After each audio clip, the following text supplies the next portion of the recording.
weeks, your name has sort of risen farther and farther up draft boards into the mid first round. What has that been like for you? What kind of feedback have you been hearing back from teams?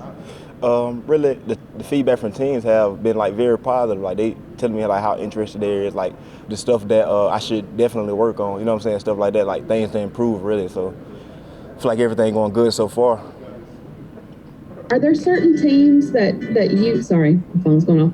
Are there certain teams and coaches that maybe you keep an eye on, knowing like I could probably fit better into their offense as opposed to this one? Nah, not really. I'm just looking forward to the opportunity that's being presented by any team. You know what I'm saying? Whoever take a chance on me, you know what I'm saying? I'm willing to do whatever they want me to do. You know what I'm saying? Like be the person that they want me to be. And then just last thing for me, Mullen has talked a lot and praised a lot for how much work you put in this past year. Just wanting to become more specific and intentional. What do teams ask you about that? Do they still see you sort of as like a gadget player from your first couple of years, or do they realize what you've done to become a better receiver the past year? I feel like they realize what I've done, like to become a better receiver. Like everybody's basically saying that, you know what I'm saying, like see if I could continue it. You know what I'm saying? Basically if I could, because it was just so sudden, like that I just was, you know what I'm saying, like coming out and handling business, I guess you could say. Like they just told me keep it consistent, like mainly. You know what I'm saying, if I want to have a future in the NFL. Thank you. Do you ever reflect back on the moment when they asked you to be a receiver? I mean, we know you wanted to be a QB. I mean, I was here that spring, and was that how tough was that? And do you ever reflect on it? Yeah, I reflect on it from time to time, like more of on the basis of how it really changed my life in a way. You know what I'm saying? Because I wouldn't be here today probably if I didn't make that change. You know what I'm saying? If I didn't become a team player in that way. You know what I'm saying? So it's like I think about it, but it's like I've realized what it's actually done for me, like put me in position to be successful.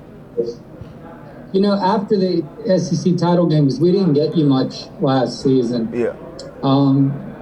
I think I asked you, but do you what did you do a year ago when the whole thing shut down? Yeah. I mean, how did you make the strides you made? It's like, you know, did you drop a pass last year? I mean, your routes were so much better. I mean, what did you do to make that jump?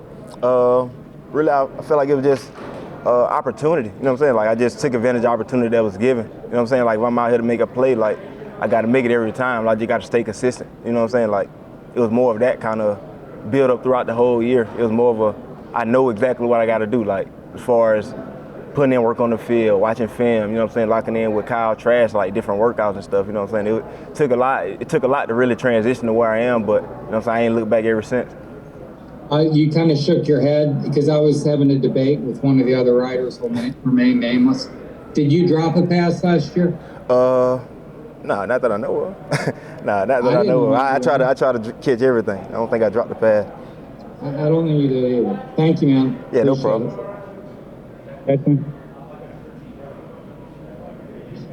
Yeah, just a couple quick questions.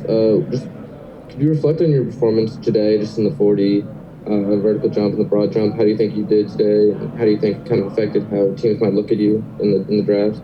Really, I feel like I came in and handled business like I was like really supposed to. I feel like the teams got a better feel of the kind of person I am and like the kind of skill set that I bring to the table.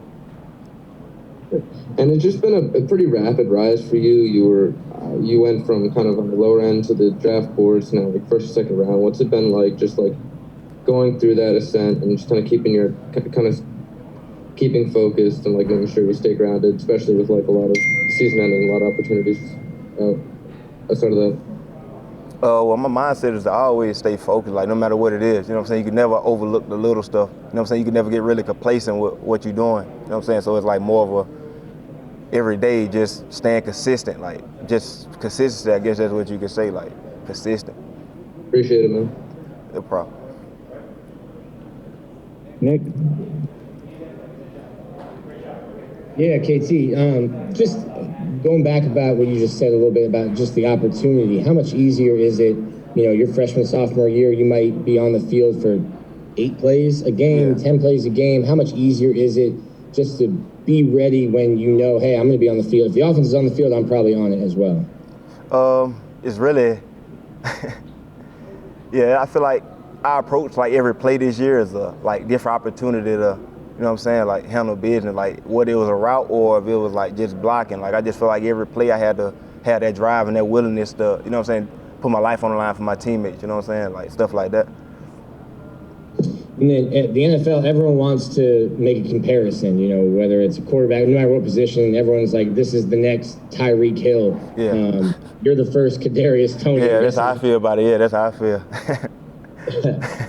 But is there anything you look at from NFL players and hey, I want to take a little bit of this part of his game, a little bit of that part, and kind of, you know, to make your own self? Is there anyone you look at? Yeah, I like Devontae Adams. He's real smooth and so sudden out his breaks, and he catch almost everything. And Kamara with his balance and stuff, like I try to implement that in my game as far as like when I'm on reverses, got a chance to pick up a few more yards, you know what I'm saying, stuff like that. Like I try to carry that over. You got the same nose piercing that Alvin's got too. Yeah, that's like my brother. Appreciate it, man. Appreciate it. That's it all. Hey, KT, I've got two. Can you walk me through that whip route, or I guess when you take it inside, it's the slant. You've got that jiggle and that jerk. I mean, it's one of my favorite routes that I think you run. Appreciate you. Really, it's more of a how the defense are playing. You know what I'm saying? They playing zone. I could just eat up some space to make him try to come cover me. You know what I'm saying? And I anticipate the moment that he comes. The moment that he moves, he dead. Simple as that. And then with your versatility, you've taken carries. I mean, former high school quarterback. Sorry if someone's already asked this. Nah, you good. Nah, you good. Nah, you good. Have any teams talked to you about that? Maybe having a versatile role at the next level? Nah, I haven't really heard anything from like teams as far as like having a versatile role. But you know what I'm saying? I'm open to it always because I know the arm not going nowhere. Like I still could throw it like 80, 90 easy, like no problem. 60 on my knee. 80 to 90? Yeah, I threw 60 on my knee high school. It's a video on YouTube. If you wanna, you know what I'm saying? Go look it up. I believe the 61, 80 to 90. That's incredible. All right, bet. So if you don't ask, all right, bet. If you don't believe me, ask Felipe Caltras, one of them, or Coach Brian Johnson. I'll take your word for it. Thank you. Yeah, for sure. For sure. Eli? Hey, Kadarius, wondering what your outlook is on your music career. I know that's a hobby for you. Yeah, mainly it's a hobby, yeah. It's a hobby, but I'm going to carry it over, like, you know what I'm saying, throughout my life, because that's really got me through college, I feel like, in a way. You know what I'm saying, as far as being able to, like, express myself and, you know what I'm saying, like, different stuff I go through, like, it's always just, you know what I'm saying, just always been there. Like, since I was, like, pretty much younger, like, I never really took it serious until, like, I got to college where I, like, knew I had, like, a kind of a platform in a way where, like, I was touching people's lives, because I know a few teammates, like, love my music for sure. Fans definitely love my music. Like, I have, like, DMs all the time, like, bro, like, your music's so inspirational, you know what I'm saying, stuff like that. I know the impact that it has on people, so it's like, you know what I'm saying, I just try to keep it consistent. Thank you. No problem. All right, we'll go Zach and close it down. Kadarius, to follow up on that, can you just talk about your tweet that you sent out, you know, just basically telling people not to slander your skills just because you do music in addition to football? Yeah, I feel like that was real disrespectful, because it was like I don't really come, you know what I'm saying, like, come out here and just make myself like I'm an artist, I'm this and that, you know what I'm saying? Like, that's not my first priority. Like, you see this right here? You see behind me? Like, this is what I do 24/7. Like, you know what I'm saying? Like, this what I was born to do. Like, I was almost born at the Senior Bowl, what most people don't know. You know what I'm saying? Like, I was born to really play football, so it's like, that's kind of disrespectful when you try to tell me exactly what I do and how I do it and why, you know what I'm saying? Like, I feel like that was kind of off, so I had to set the record straight, really just more of a, you know what I'm saying? Like, don't try to slander my football skills because I'm just as good as music. You know what I'm saying? Like, don't do that. Like, that's you know what I'm saying? Like, 'cause that's dead wrong. That's wrong. Well, I mean, you had a breakout season last year and you were doing music all year. Yeah, at the same time. So it's like, don't do that. Like, that's a no go. And then last couple things. Did you expect to run in the 4.39 range? Yeah, definitely. Yeah. Have you been at that your whole career? Did you have to work to that? Nah, I worked to it. I think it was more of like my start. My start was always slow. Coach Roy out there, Exos in San Diego, like, I highly recommend him. Like, he the best coach I probably ever had. Like, you know what I'm saying, as far as like making sure he on me every day, like, just laid back, just, you know what I'm saying, like, just more of a business and, you know what I'm saying, businessman. Absolutely. And then lastly, what are your plans for draft night and what would it mean for you to go in the first round? my plans for draft night, I'm gonna spend it with my family, like, cause that's who was, you know what I'm saying, with me the whole process of everything that's going on. But draft night to me is just a start to my journey. You know what I'm saying? I feel like it's more of it's a celebration, but it's just a start of my journey because I'm always hungry. Like I'm always looking for the next thing to do, next step. You know what I'm saying? So after that, it's official. And what would first round mean to you? Oh yeah, first round would definitely mean a lot to me. I feel like, cause I feel like I worked hard enough to get there. You know what I'm saying? So it's like anything beyond that is gonna make me just go even harder than before. Like to prove everybody that went in the first round that, you know what I'm saying, I'm capable of having that too. You know what I'm saying? For sure. Good luck, man. Appreciate you. Hey, KT, have any NFL teams brought up the music thing, or was that just some social media stuff? I mean, have they asked about whether you think it's a distraction or anything like that? Yeah, like few teams ask, but at the end of the day, like they see they see what's on film at the end of the day. So I can't really, you know what I'm saying, I can't say what it is and what it ain't. Yeah, and coming out of Mobile, man, I mean, hard. Everybody, wants to do this. But did you really think as a 16 or 17-year-old kid that this could happen, man?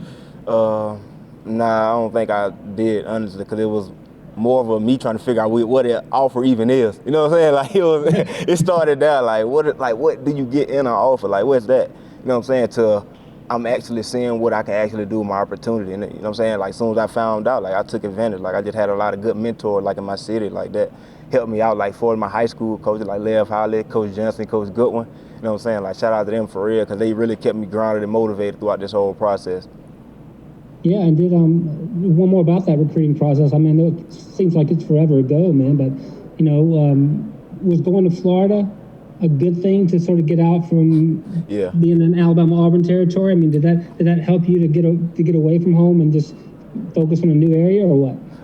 Yes, sir. I could say I could definitely vouch for that, because I didn't see myself really in Alabama playing football no longer. Like I wanted to go out and do something different. And when I came here to the University of Florida, like I feel like I was at home, like I was in my backyard. Like, you know what I'm saying? Like that's the type of, you know what I'm saying, like atmosphere was here. Like as soon as I walked in the swamp out there, like in that field, like hands down, I got to play here. Like that was my mindset ever since.